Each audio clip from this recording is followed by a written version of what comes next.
Here's your WNEM TV5 News Update. Good afternoon, everyone. I'm Colette Boyd. Here's a look at the top stories we're following today. Saginaw Township Police confirming the railroad crossing at West Michigan Avenue is reopened to traffic. Nearly 2 weeks ago, a train derailed at the crossing near River Forest Drive. The freight train was hauling corn.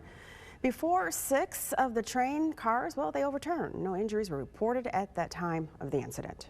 Water rates in Owasso could be on the rise. The city is proposing a new rate plan to help pay for more than $200 million in critical infrastructure improvements. To do so, plans would raise quarterly bills by 167% over the next 5 years, bumping the base fee to just over $54 per month before usage.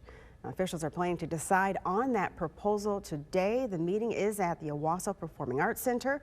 Doors open at 5:30. It begins at 6:30.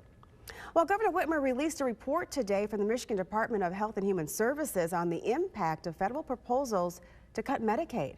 According to the report, the proposed Medicaid cuts would result in a loss of health care coverage for hundreds of thousands of Michigan residents.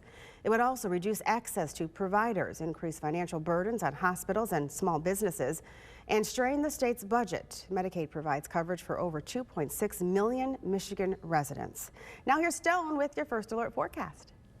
Yeah, thanks, Colette. Well, we've had plenty of sunshine to start our Wednesday, and we'll continue that streak here over the next couple of days. Now, temperatures, they are sitting below average in many locations. We look outside, and what we do see are, relatively clear skies. There's some light cloud cover out there rolling in. And in terms of temperatures, it's lower 70s into the mid 50s. It's a little colder in areas along the Thumb and then north of the bay, especially on the shoreline. That's just because we do see a northeast wind sitting right around 5 to 15 miles per hour. And those winds may start to pick up as we do have a sort of a weaker cold front rolling through the state right now. It is going to pick up winds here as we enter the afternoon. Nothing extreme, but enough you'll notice it as you're getting outside through this afternoon. It's sitting at really 10 to 25 miles per hour. Does look to calm down tonight and should stay calm through the rest of our week into our weekend. Now, looking at our lows for tonight, this is where we do see maybe some areas for concern, at least in terms of frost. Areas up there to the far north towards Holton Lake, West Branch, even just north of the bay.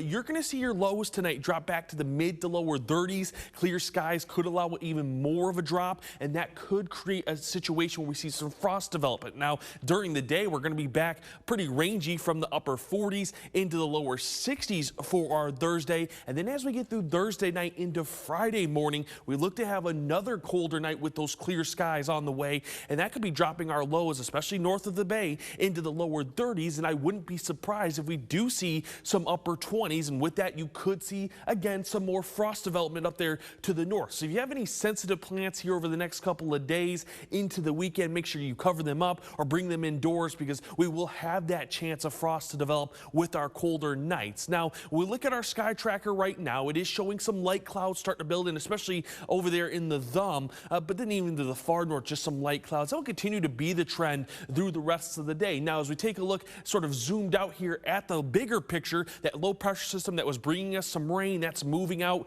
into the Atlantic. We have that cold front sweeping across the state. Then up there to the north, that high pressure, that's the key for the rest of the week, because that high pressure is going to continue to build itself. And we look at our hour by hour, it finally really shows itself tonight into tomorrow morning and gives us sunny skies for Thursday into our Friday. It really just lots of sunshine as we get through the end of the week into our weekend. Now, as we get into about Saturday morning, we could start to see some light clouds develop, maybe a quick splash of rain, but otherwise we are going to stay dry through the rest of the week into our weekend. We see that here on our 7-day forecast. You got 60s and 50s all the way through Friday, and then we get a return to the 70s starting on Saturday and Sunday, and then an upper 70s for Monday and Tuesday. But there have been some signals we could see some isolated showers and thunderstorms on Tuesday afternoon.